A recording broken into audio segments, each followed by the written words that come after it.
So I think this problem talks about a sliding window, and before anything else, I think just give me a moment. I try to set up everything proper.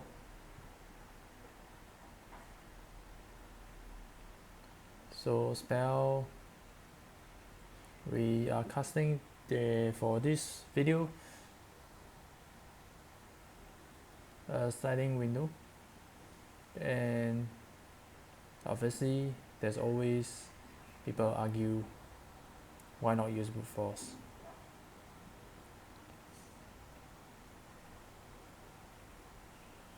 For condition, there's the after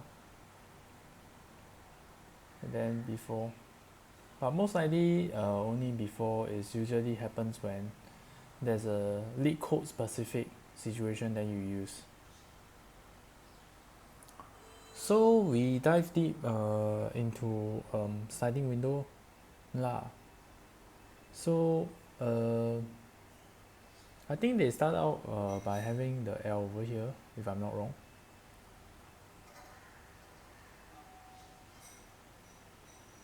And then the R to be here, right? So I think usually they can actually start off sliding window as like 2 items, if I'm not wrong. So they check these 2 value.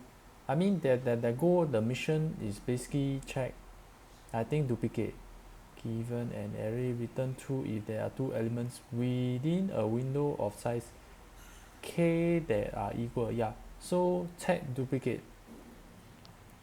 So check this and this, definitely not duplicate. And one thing they do mention of like the property they do use is they are actually casting the spell of using a set.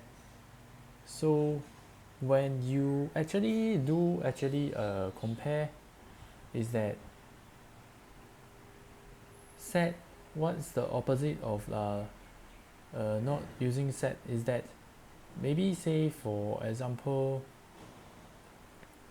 1 2 2 3 3.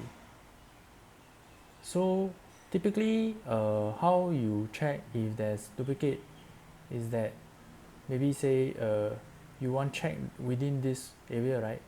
So you check 1 and 2, you check 2 and every combination of 1 per se, so you need to check on 1 and 2 again, and then you need to check 2 and then 2. Then you say that there's a duplicate. So in terms of like this operation, let's call this operation Z. Operation Z, you need to actually check each pair, and then you finally found one. But set operates in different.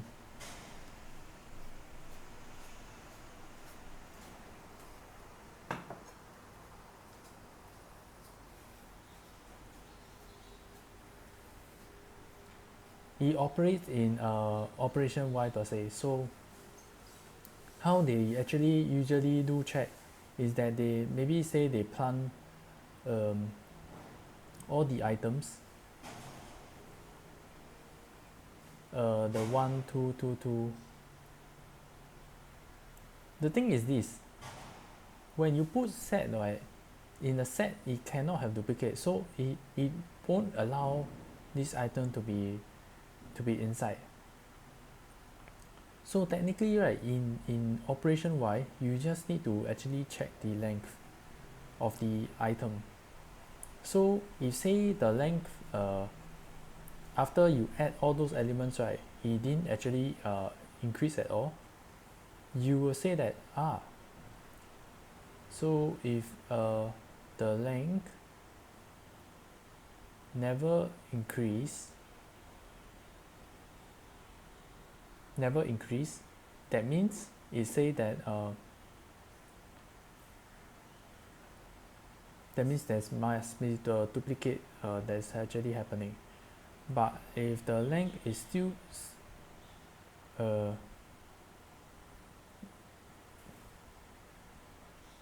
but if length increase, that means there's no so-called the duplicate, right? So this for operation Y specific and this one operation Z specific, right? As you can see, for Z you keep need to actually keep comparing one so 1 2 3 4 5 6, but for operation Y you can see they just check whether the length got increase or never increase.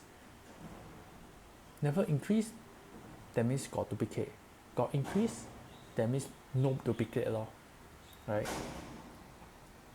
So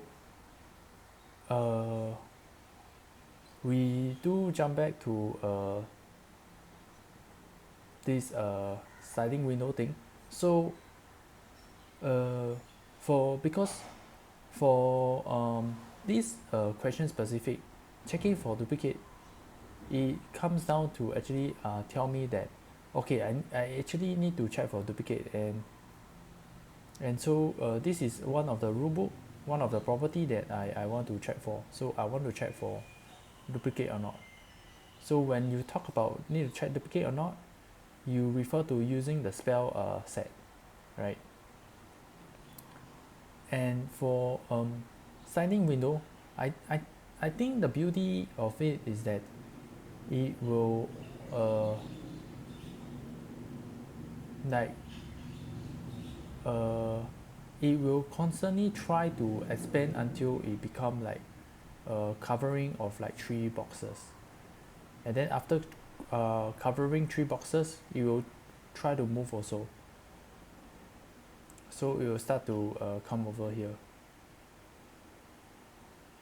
and then go to here, and then final go to here, and even go until here they still actually constantly expand and become like here and then here.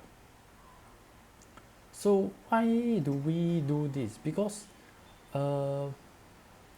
we basically want to check within like how big my box can be. Like given that my box is on a fixed size and moving through all the in array, I want to check if there's like duplicate in these different boxes within 3 boxes or not. Because common question, at least I went through one LeetCode question which is that they want to check that at where can I find the biggest boxes, because sometimes right the box can be very small, and then your question requirement is that you find the biggest boxes, because sometimes you go this small box, right? Yeah, sure, but my question is I want a big box, I don't want a small box. And within like the big box there's also like a requirement, cannot have like duplicate, because maybe say for example the in array that they actually provide, right, a lot of like duplicate, which is not good, right? But we want to try to find of where, of like the hidden gem, where is it that the 3 boxes.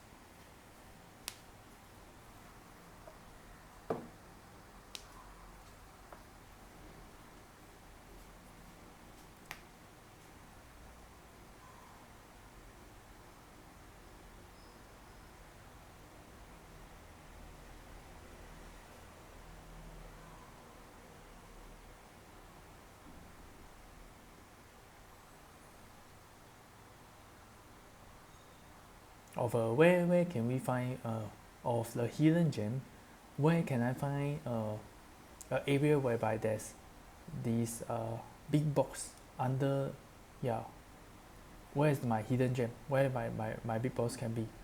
So maybe over here, aha, then we actually found the answer, right?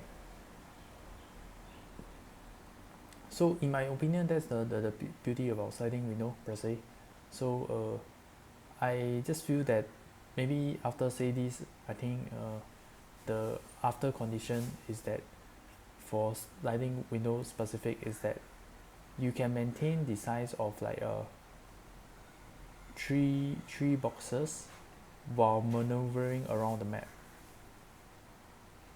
And for this case, the map is in array, and maneuvering meaning that you are shifting uh, around, you're going towards the right side as you are carrying yourself with the identity of being a tree box. In my opinion, that's the beauty. That's the beauty about the sliding window per se. Yeah. So yeah, I think we cover a lot of grounds for this sliding window. First and foremost, we talk about set. Oh yeah, the last thing I think brute force. I think brute force we cover over here, which is basically the Z operation. Okay.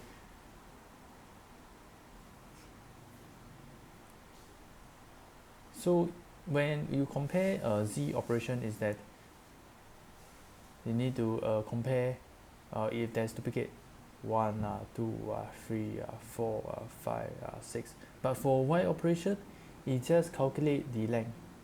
Is it got increase or never decrease? Never increase, right? So if got increase, that means no duplicate law, right? And vice versa. And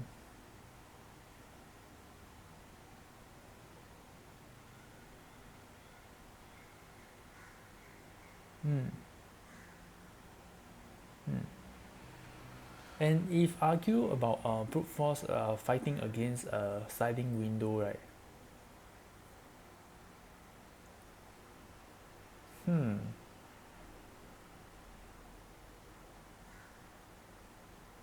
I just feel that this three box maneuver, right, very hard to mimic unless you say that I got like constantly length 3, then you start actually. But I think very tedious, very tedious. It's like I can brute force say that okay, I first check the 3 value. I just feel that when talk about 2-pointer, you talk about binary search, you talk about sliding window. I just feel that it's like a technique that's making this, that's actually fighting against brute force. So you're fighting between a technique and a brute force. I feel like they go kind of like hand in hand. You are just being a smarter brute force. That means you are trying to move around your pointer so intelligently that it actually reduces the time complexity.